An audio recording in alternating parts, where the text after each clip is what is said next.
Hello everyone. एक बार मैं recording बस चेक कर लेता हूँ। यस, चालू है। हाँ जी। आज हम रेजिडेंशियल स्टेटस के सेकंड क्लास अटेंड करेंगे। लास्ट क्लास में हमने ना समझ लिया था कि सेक्शन 6 क्या होता है और एक पर्सन कैसे एक रेजिडेंट हो सकता है या नॉन रेजिडेंट हो सकता है। ठीक है। तो वो उस दिन हमने काफ़ी एग्जांपल्स करे, काफ़ी सारी डिटेल में पढ़ा। आज हम एक काम करेंगे कि इसका थ्योरेटिकल पार्ट देखेंगे कि लिटरेचर में कैसे लिखना है। क्योंकि हमें पता चल गया सेक्शन 6 में कि एक पर्सन रेजिडेंट कब होता है, जब वो 182 दिन इंडिया में रहे या फिर 60 दिन इंडिया में रहे और उससे पिछले 4 सालों में 365 दिन रहे, तब वो रेजिडेंट हो जाता है। अगर उससे एक दिन भी कम रहा तो वो नॉन रेजिडेंट कहलाएगा। अभी आगे जाके थोड़ा सा और दोबारा से रिवाइज करेंगे। चलिए, अब रेजिडेंशियल स्टेटस मैंने आपको पहले ही बता दिया था कि किसी के ऊपर अगर हम टैक्स लगाएंगे तो उसका इंडिया का रेजिडेंट होना बहुत जरूरी है। सिटीजन होना जरूरी है, मैटर नहीं करता, वो रेजिडेंट जरूर होना चाहिए। ठीक है। उसका रेजिडेंशियल स्टेटस हम इसलिए चेक करते हैं कि कौन सी इनकम इनकम इसकी टैक्सेबल इन इंडिया होगी, कौन सी इनकम टैक्सेबल इन इंडिया नहीं होगी।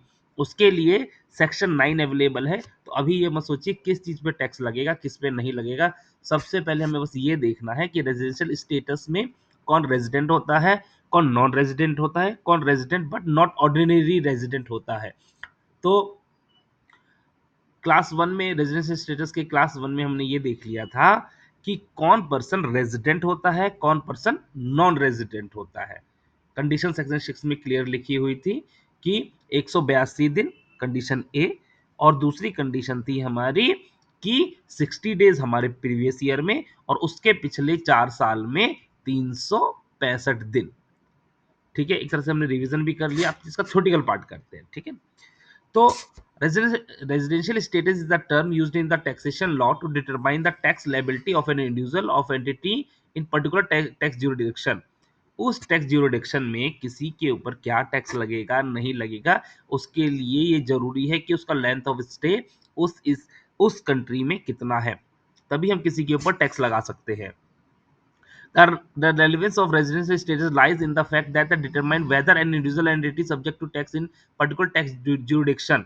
ये मैंने अभी जो बताया वही सेम चीज है कि उसके ऊपर तभी टैक्स कैलकुलेशन बन सकती है जब हमें ये बात पता चले कि वो रेजिडेंशियल स्टेटस उस पर्सन का क्या है। उसके अकॉर्डिंग सेक्शन 9 के अकॉर्डिंग हम टैक्स लगा देंगे। पर ये जानना बहुत जरूरी है कि वो पर्सन इन वो रेजिडेंट है कि नहीं। ठीक है। The residential status of an individual and entity determine the following. किस किस चीज को डिटरमाइन करने के लिए एक रेजिडेंशियल स्टेटस हम चेक करते हैं। पहला टैक्सेबल इनकम, मैंने पहले बताया था आपको कि किसी भी पर्सन का टैक्सेबल इनकम किस चीज पे हमें टैक्स लगाना है नहीं लगाना, उसके लिए रेजिडेंशियल स्टेटस का जानना बहुत जरूरी है। वो पर्सन अगर रेजिडेंट होगा उसकी टैक्स लायबिलिटी अलग होगी, नॉन रेजिडेंट होगा उसकी टैक्स लायबिलिटी अलग होगी।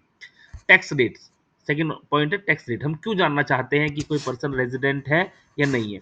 पहला, जैसे मैंने हमने कहा कि हमें हम किस वजह से जैसे अगर क्वेश्चन होता है कि किस वजह से we should know the one person is a resident of India और नॉन रेजिडेंट ऑफ इंडिया, और why we have to check the residential status of a person. ठीक है। पर तो उसके लिए हमें क्यों जरूरी है, तो उसके लिए जो हम ये 3-4 पॉइंट्स हैं ये देखिए, ये हम लिख देंगे कि इन चारों चीजों को पता करने के लिए हमें रेजिडेंशियल स्टेटस जानना बहुत जरूरी है। ठीक है। जैसे टैक्सेबल इनकम, किसी की इनकम इंडिया में टैक्स होगी नहीं होगी इसके लिए बहुत जरूरी है। टैक्स रेट, किसी पर्सन पे क्या टैक्स लगेगा ये जानने के लिए भी रेजिडेंशियल स्टेटस जानना बहुत जरूरी है। अब देखिए, जैसे कि कोई इंडियन कंपनी है, ठीक है, उस पर 25% टैक्स लगता है। बट कोई अगर फॉरेन कंपनी है और इंडिया में स्टेब्लिश है, उस पर 40% लगता है। तो टैक्स रेट भी प्रॉब्लम कर टैक्स रेट भी इम्पैक्ट होता है एक रेजिडेंशियल स्टेटस पे। टैक्स एग्जम्पशन, ठीक है, आपको अभी तो नहीं समझ में आएगा, बट जब हम सैलरी करेंगे और और भी जो अदर सोर्स देखेंगे या कैपिटल गेन देखेंगे, उसमें हम देखेंगे कि बहुत सारे टैक्स एग्जम्पशंस अवेलेबल होते हैं। टैक्स डिडक्शंस जिसपे कि टैक्स नहीं लगता वो अवेलेबल होता है, बट वो नॉन रेजिडेंट के केस में नहीं हो पाता है। फॉर एग्जाम्पल देखिए, 2.5 लाख तक आपको भी पता है कोई टैक्स नहीं है, ठीक है? बट अगर कोई पर्सन इंडिया का रेज़िडेंट है और उसकी इनकम 5 लाख से कम है या 4,99,999 रुपए भी है, तो उसको सेक्शन 87 ए की डिडक्शन मिल जाती है और उसकी जो 2.5 लाख से लेके 5 लाख तक लगभग 12,500 रुपए बनता है, वो उसको टैक्स रिबेट मिल जाती है।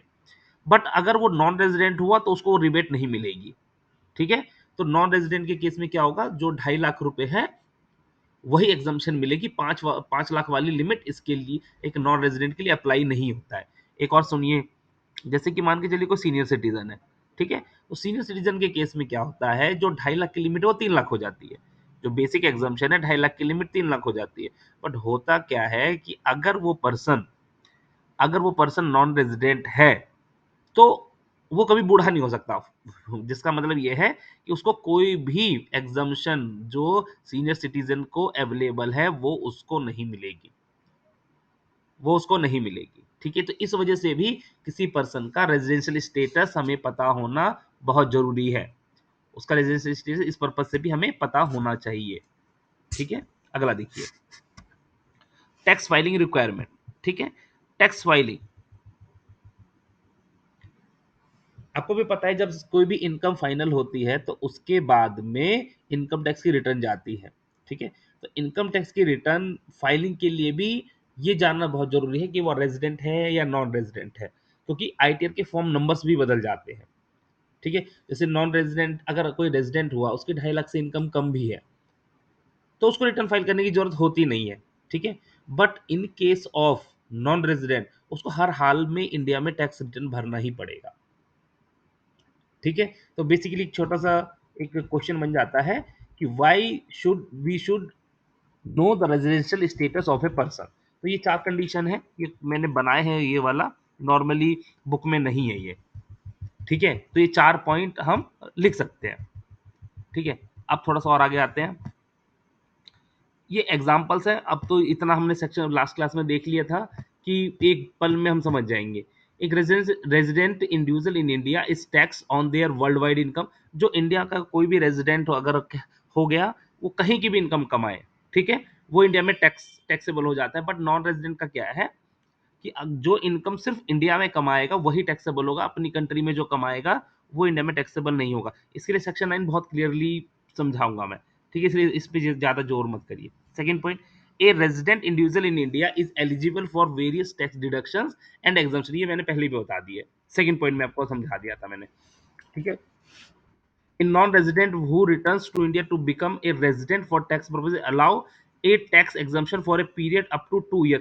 ये बस ना याद करने के लिए है, ठीक है? क्योंकि इसकी कैलकुलेशन में जाएंगे ना तो बहुत लेंदी कैलकुलेशन है, बहुत सारी DTA, double taxation avoidance agreement वगैरह पढ़ना पड़ता है, बहुत सारी चीजें। एक सिर्फ याद समझने वाली चीज है बस, कि उसको अगर कोई एनआरआई इंडिया में वापस आता है तो 2 साल की एग्जामेशन मिलती है। सेम इंडिया का कोई बाहर पर्सन जैसे यूएस कनाडा में आप जाएंगे तो शुरू के 2 साल में आपके ऊपर टैक्स नहीं लगता है और जो टैक्स डिडक्ट होता है वो रिफंड हो जाता है। ये बायलैटरल एग्रीमेंट है हर एक कंट्री के साथ, डबल टैक्सेशन अवॉइडेंस एग्रीमेंट होता है ये हर एक कंट्री के साथ है। ये बस एक जनरल नॉलेज वाली चीज है, ये याद करने वाली चीज नहीं, बस पढ़ लीजिए। एक company is consider resident in India if it incorporated in India. ये मैंने आपको बता ही दिया था कि अगर कोई कंपनी इंडिया में इनकॉर्पोरेट होती है तो वो Indian management located Indian company हो जाती है, ठीक है? और अगर कोई कंपनी बाहर की कंपनी है, ठीक है, वो नॉन रेजिडेंट कंपनी कहलाएगी, ठीक है? और उसकी जो इनकम सिर्फ इंडिया में है वही टैक्सेबल होगी, ना कि वर्ल्ड वाइड इनकम। ये कंपनी के केस में भी एप्लीकेबल है और कंपनी के केस में एप्लीकेबल होता है और आपका इंडिविजुअल के केस में भी एप्लीकेबल होता है। सेक्शन 6 में हमने बताया था ना कि ये जो हमारे सारे जो पर्सन की डेफिनेशन में है, तो सेक्शन 6 जो है वो ये दोनों कवर करता है। सेक्शन 6 में ये दोनों कवर करता है कि कौन कौन पर्सन रेजिडेंट है और कौन कौन पर्सन नॉन रेजिडेंट है, उसके लिए उन्होंने कैलकुलेशन भी दी है। Partnership firm, LLP, company, trust association, ये अलग से मैंने पॉइंट बना रखा है, इसी नोट्स में नीचे की ओर है, वो बताऊंगा मैं अभी, ठीक है? सब में ऑलमोस्ट सेम पॉइंट्स है, इसके लिए अलग से सीखने की जरूरत नहीं है, इसमें सब ऑलमोस्ट सब में सेम पॉइंट्स है, ठीक है?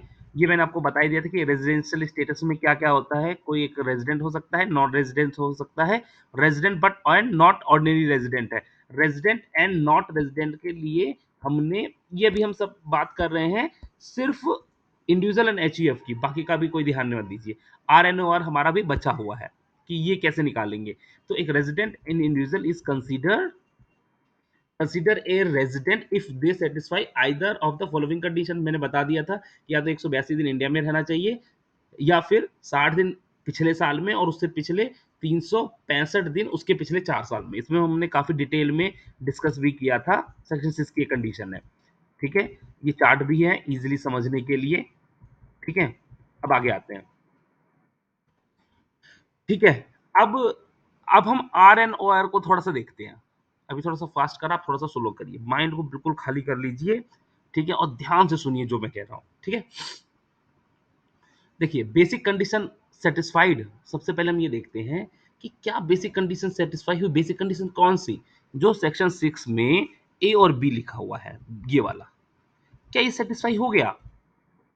अगर ये दोनों में से कोई भी एक कंडीशन सेटिस्फाई हो गई तो वो रेजिडेंट है। अगर सेटिस्फाई नहीं हुई तो वो नॉन रेजिडेंट है। ठीक है, अगर सेटिस्फाई नहीं हुई तो वो नॉन रेजिडेंट है। ध्यान से दोबारा सुनिए, सेटिस्फाई हो गई रेजिडेंट, सेटिस्फाई नहीं हुई नॉन रेजिडेंट। ठीक है, तो यहां पे देखिए सेम चीज लिखिए। बेसिक कंडीशन सेटिस्फाई हो गई, अगर यस, पहले नो देखते हैं, अगर नहीं हुई तो वो नॉन रेजिडेंट कहलाएगा। यहां पे स्टोरी खत्म हो जाती है, यहां पे स्टोरी खत्म हो जाती है। ठीक है, बट अगर सेटिस्फाई हो गई, यस, मतलब जो सेक्शन 6 का ए या बी दोनों में से कोई भी एक कंडीशन सेटिस्फाई हो गई, तो वो पर्सन रेजिडेंट तो कहलाएगा ही। ठीक है, बट उसके साथ एक और साथ में रहेगा, resident but not ordinary resident. कहने का मतलब ये है कि अब हम उसको दो पार्ट में तोड़ेंगे। अगर हो गया तो जरूरी नहीं है कि वो सिर्फ रेजिडेंट हो, resident but not ordinary resident भी हो सकता है। इसका मतलब समझाऊंगा। देखिए, जैसे हम और आप हैं। ठीक है, अगर कोई हमें हमारा बैकग्राउंड देखेगा तो हम लोग काफी सालों से इंडिया में ही रह रहे हैं। ठीक है, काफी सालों से हम इंडिया में ही रह रहे हैं, तो हम एक रेजिडेंट कहलाएंगे। ठीक है, एक जनरल जनरल टर्म में देखिए, अभी कंडीशन इसमें भी है कि कितने दिन इंडिया में रहना चाहिए, कितने दिन इंडिया में नहीं रहना चाहिए। ठीक है, बट हम लोग इतने सालों से रह रहे हैं तो हम ऑब्वियसली नॉर्मल रेजिडेंट है। बट एक पर्सन है, ठीक है, एक पर्सन है, ठीक है, वो क्या करता है, वो 2 साल 2 साल इंडिया में रहता है, फिर चला जाता है, फिर उसके बाद फिर 2 साल के बाद आता है, फिर 200 दिन रहता है, फिर चला जाता है, फिर आता है 1 साल रहता है, फिर चला जाता है। ठीक है, मतलब वो रेगुलर नहीं है इंडिया में। समझिए, वो पर्सन इंडिया में रेगुलर नहीं है। ठीक है, हो सकता है, एग्जांपल लेते हैं, हो सकता है उसकी कोई इंडिया में फैक्ट्री हो, चाइना में फैक्ट्री हो, कनाडा में फैक्ट्री हो। ठीक है, और उसको हर एक कंट्री में चेक करने के लिए जाना पड़ता हो, कभी कहीं पे 6 महीने रुकता हो, कहीं पे 2 महीने रुकता हो, कहीं पे 1 साल भी रुकता हो। कभी कभी क्या होता है कि कंपनी को सेटअप करने में ही साल भर लग जाता है। ठीक है, फिर 2 साल के बाद कुछ चेंजेस है, फिर से 1 साल के लिए आ गया, 6 महीने के लिए आ गया। तो ये चलता रहता है। ट्रांसफरेबल जॉब में, जो इंटरनेशनल ट्रांसफरेबल जॉब है, उसमें ये चीज होती है। तो अब ये जानना जरूरी है कि क्या वो रेजिडेंट है या नॉ resident but not ordinary resident है। एक रेजिडेंट हो गया जो कंटिन्यूअस इंडिया में ही रह रहा है, वो हो जाएगा। ठीक है, वो रेजिडेंट ही कहलाएगा। ठीक है, बट क्या resident but not ordinary resident है, इसके लिए सरकार ने क्या कहा, एक काम करते हैं, इसके लिए भी टेस्ट रखवाते हैं। ठीक है, इसके लिए भी क्या करते हैं, टेस्ट रखवाते हैं। ऑब्वियसली जैसे कि रेजिडेंट और नॉन रेजिडेंट बनने के लिए भी सरकार ने टेस्ट रखवाया था कि 182 दिन और 60 दिन, 365 दिन वाला टेस्ट रखवाया था। ठीक है, तो एक काम करते हैं, चलो नो होते ही नॉन रेजिडेंट हो गए, यहाँ पे स्टोरी खत्म हो गई। बट यस होते ही दो कंडीशन आ गई, resident but resident not ordinary resident. Resident हो गया कोई बात नहीं, resident but not ordinary resident है, तो इसको एक टेस्ट और हमें चेक करना पड़ेगा। ठीक है, सेक्शन 66 में हमें एक और टैक्स टेस्ट चेक करना पड़ेगा कि वो पर्सन इंडिया का रेजिडेंट, मतलब रेजिडेंट नॉट ऑर्डिनरी रेजिडेंट है या नॉर्मल रेजिडेंट है। ठीक है, अब सुनिए कि जैसे हम रेजिडेंट और नॉन रेजिडेंट सेलेक्ट करने के लिए हमें टेस्ट दिया था जिसमें डेज थे, तो obviously resident but not ordinary resident को भी टेस्ट करने के लिए कुछ ना कुछ डेज वाला फॉर्मूला तो होगा, पक्का होगा। समझ रहे? पक्का कोई ना कोई डेज वाला फॉर्मूला होगा। ठीक है, कोई ना कोई डेज वाला फॉर्मूला जरूर होगा। ठीक है, तो अब हम नेक्स्ट वही देखना चाहते हैं कि रेजिडेंट बट और नॉट ऑर्डिनरी रेजिडेंट के केस में क्या है वो टेस्ट। ठीक है, ठीक है। अब देखिए धीरे धीरे नीचे आइए। ठीक है, ये देखिए यहाँ पे दो कंडीशन है। ठीक है, कोई भी person resident but not ordinary resident, मतलब वो रेजिडेंट है बट साधारण रेजिडेंट नहीं है हम आपकी तरह। ठीक है, तो उसको दो टेस्ट करे जाएंगे उसके। अगर वो दोनों टेस्ट, इसमें देखिए बीच में ना एंड लिखा हुआ है, ये चीज आपने नोटिस करिए। इसमें ना देखिए एंड लिखा हुआ है, इसमें देखिए एंड लिखा हुआ है। पुराने वाले में ना और लिखा था कि या तो 182 दिन इंडिया में रहेगा या फिर 60 दिन और 365 दिन वाला कंडीशन था। उसमें और था, इसमें एंड है। उसको ये दो जो रेजिडेंट नॉन रेजिडेंट में था उसमें आइदर लिखा हुआ था, दोनों में से एक कंडीशन थी। But resident but not ordinary resident के लिए उसको दो कंडीशन, दोनों दोनों उसको सेटिस्फाई करने होंगे। ठीक है, उसको दोनों कंडीशन, ठीक है, उसको दोनों कंडीशन सेटिस्फाई करने पड़ेंगे। ठीक है, अच्छा, दोनों कंडीशन है क्या? आप ध्यान से सुनिए, कुछ नहीं, बिल्कुल शांत मन से। ठीक है, हम एक काम करेंगे, हम पिछले 10 साल का रिकॉर्ड निकालेंगे उसका। ठीक है, 10 साल का रिकॉर्ड निकालेंगे। ठीक है, कौन से 10 साल का? पहली बात, जैसे कि हमारा प्रीवियस ईयर हो गया, प्रीवियस ईयर हमारा हो गया, हमारा प्रीवियस ईयर हो गया 21-22। इससे पिछले 10 साल, इससे पिछले 10 साल। ठीक है, हम अपने साल को छोड़ के उसके पिछले 10 ईयर्स का रिकॉर्ड चेक करेंगे। क्या उन 10 साल में किसी भी, उन पिछले 10 सालों में अगर वो किसी भी 2 साल रेजिडेंट रह गया, तो अब ये 2 साल रेजिडेंट को करने, चेक करने के लिए हमें वही ए एंड बी टेस्ट करना पड़ेगा। ठीक है, अगर वो किसी भी 10 साल में अगर 2 साल रेजिडेंट रह गया, ठीक है, तो वो पर्सन रेजिडेंट कहलाएगा, वो पर्सन रेजिडेंट कहलाएगा। ठीक है, वो person resident and ordinary resident कहलाएगा अगर दोनों कंडीशन सेटिस्फाई हो गया, मतलब नॉर्मल रेजिडेंट कहलाएगा, ना कि नॉट ऑर्डिनरी। अब देखिए एक छोटा सा इसी में मैं बना देता हूं। ठीक है, इसको काफी आगे जाके डिटेल में एक एग्जांपल भी है। देखिए 21-22 हमारा पीवाई है, प्रीवियस ईयर, इसको छोड़ देंगे, इसको कैलकुलेट नहीं करेंगे। ठीक है, इसमें हम मानते हैं कि ऑलरेडी वो टेस्ट ए या बी, ए और बी दोनों में से कोई भी पास कर चुका होगा। ठीक है, तभी तो हम आगे बढ़े हैं ना इस वाले, तभी तो रेजिडेंट नॉट ऑर्डिनरी से रेजिडेंट चेक कर रहे हैं। अगर ये ए और बी में से अगर कोई भी एक कंडीशन अगर फेल होती, मतलब अगर कोई भी कंडीशन वो पास नहीं कर पाता, तो वो नॉन रेजिडेंट हो जाता, तो अब हमें ये टेस्ट करने की जरूरत ही नहीं थी। चलिए अब देखते हैं 21-22 के पिछले 10 साल, ले 10 साल लिखना शुरू करते हैं। ठीक, जैसे कि 21-22 है तो हम लिखते हैं पहला 20-21। ठीक है, 19-20। ठीक है, 18-19। ठीक है, 17-18। ठीक है, उसके बाद 16-17, और भी है पिछले, आगे 10 साल तक ले जाइए, हम इन्हीं पांच में लिख देते हैं। जैसे कि इस साल वो रहा 182 दिन। ठीक है, और फिर इस साल भी नहीं आया इंडिया, इस साल भी नहीं आया इंडिया, इस साल भी नहीं आया, फिर 16-17 में आया 182 दिन। ठीक है, बी कंडीशन भी लगा सकते हैं, लेकिन उसमें फिर पिछले और 4 साल का डेज निकालना पड़ेगा, तो हम 182 वाला एग्जाम्पल लेते हैं, आसान रहेगा हमारे लिए। ठीक है, तो देखिए 19-20 में 182 दिन रहा, 16-17 में 182 दिन रहा, मतलब ये 5 ही साल हुए ना, 5 साल और पीछे खींच सकते थे हम। तो हमारा यहीं पे सेटिस्फाई हो गया कि वो जो पर्सन है 182 दिन 19-20 में रहा और 16-17 में 182 दिन रहा, तो इन दोनों दोनों ईयर में वो रेजिडेंट कहलाएगा कि नहीं कहलाएगा?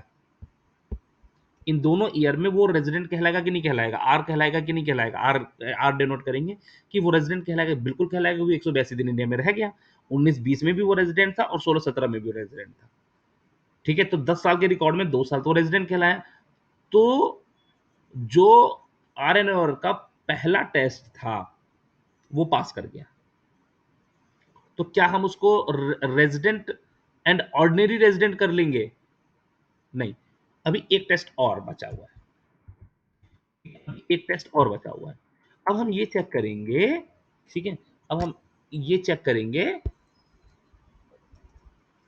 कि पिछले 7 सालों में, हमारा साल है, एक बार मैं दोबारा लिख देता हूं, हमारा साल है 21-22, 21-22, इसमें तो वो रेजिडेंट है ही, ऑब्वियसली वो टेस्ट पास करा हुआ है।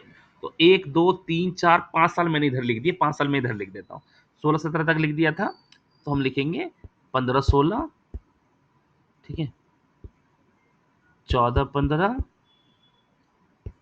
13-14 और 12-13, और शायद अभी 10 साल पूरे नहीं हुए ना, 1 2 3 4 5 6 7 8 9, और एक साल और ले लेते हैं, 11-12। ठीक है, अब वो क्या कहता है कि पिछले 7 सालों में, कहने का मतलब क्या है कि पिछले 7 साल का हम निकालेंगे, तो 7 साल पहला टेस्ट पास कर गया, क्योंकि इन दोनों साल में वो 182 दिन रह गया। अब 7 साल निकालिए, 1 2 3 4 5 6 7। बी टेस्ट के लिए हमें इन तीनों सालों की जरूरत नहीं है, 10 साल देखने की जरूरत नहीं है, 7 साल देखने की जरूरत है। ठीक है, सिर्फ 7 साल देखने की जरूरत है। अब हम एक काम करते हैं, इसमें हम कहते हैं कि चलो 15-16 में वो रह गया 200 दिन, ठीक है, और 14-15 में भी रह गया 200 दिन। ठीक है, अब सेकंड कंडीशन क्या कहती है, क्या वो पिछले 7 साल में 730 दिन रहा? एक बार टोटल करिए, 400, 500, 600, ठीक है, 730 दिन रहा।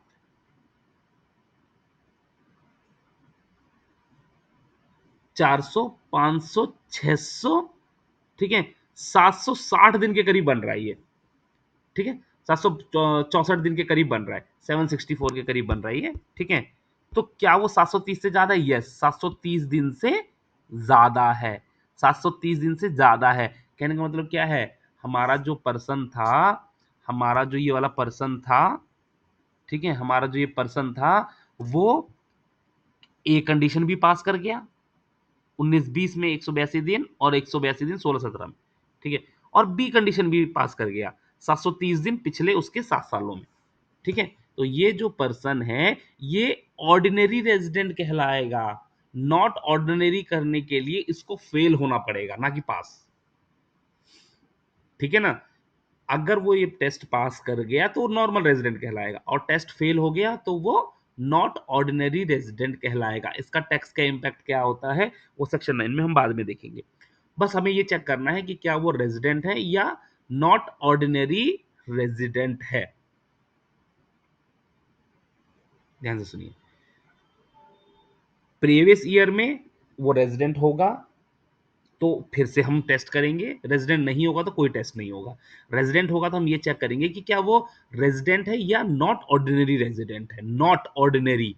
अगर नॉट ऑर्डिनरी करने के लिए ये दोनों कंडीशन अगर वो सेटिस्फाई नहीं कर पाया तो वो नॉट ऑर्डिनरी हो जाएगा। तो हाँ, पिछले 10 सालों में, पिछले 10 सालों में वो किसी 2 ईयर में रेजिडेंट होना चाहिए।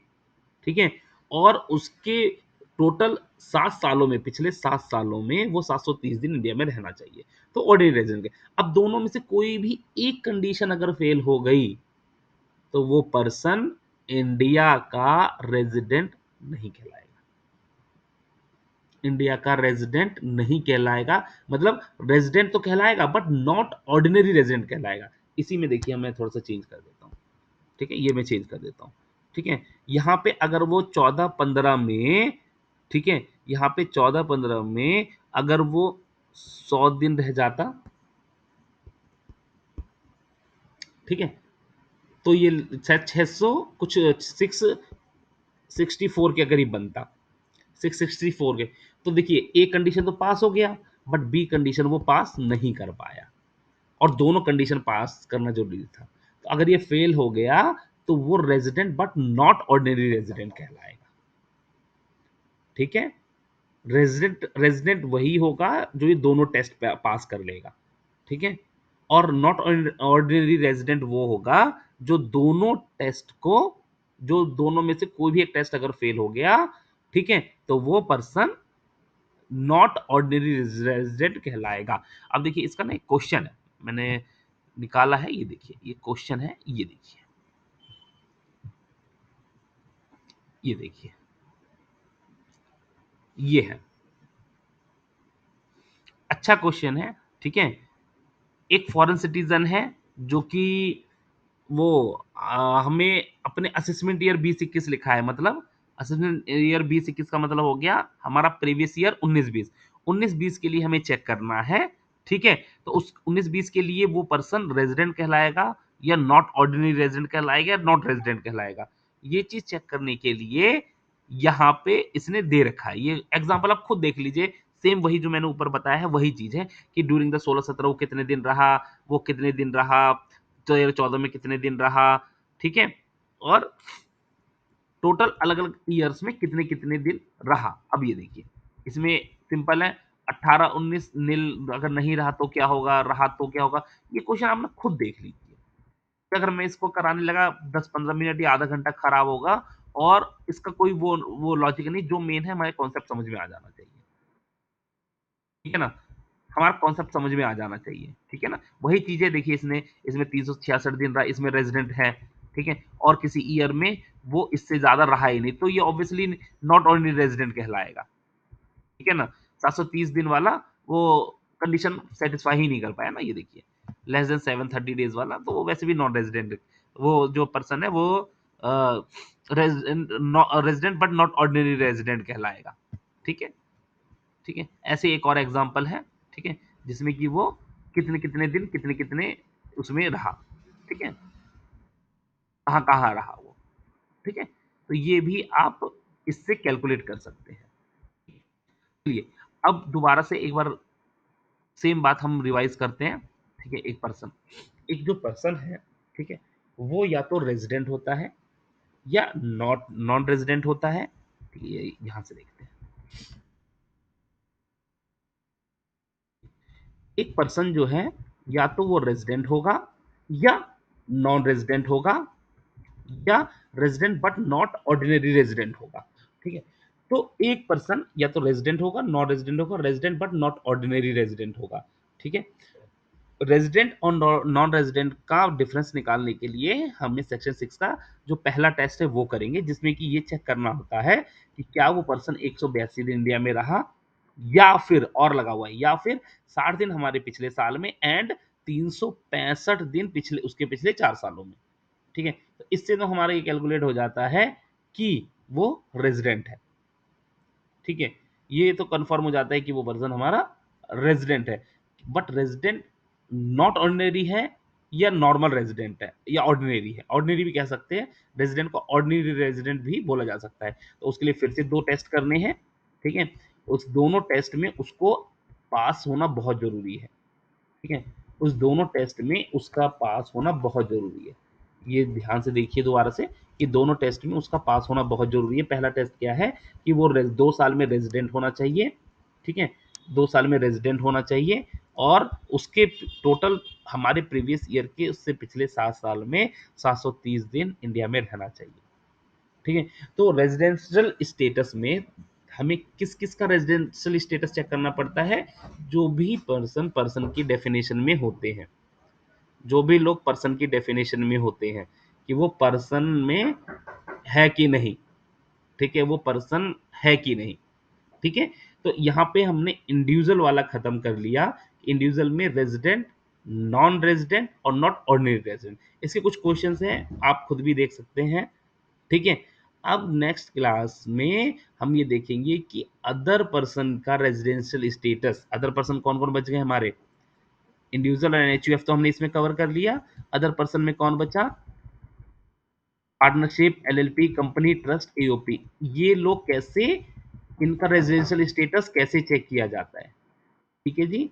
होप आप लोग को ये समझ में आएगा। जो भी अगर प्रॉब्लम है प्लीज मैसेज डालिए। ओके जी, थैंक यू।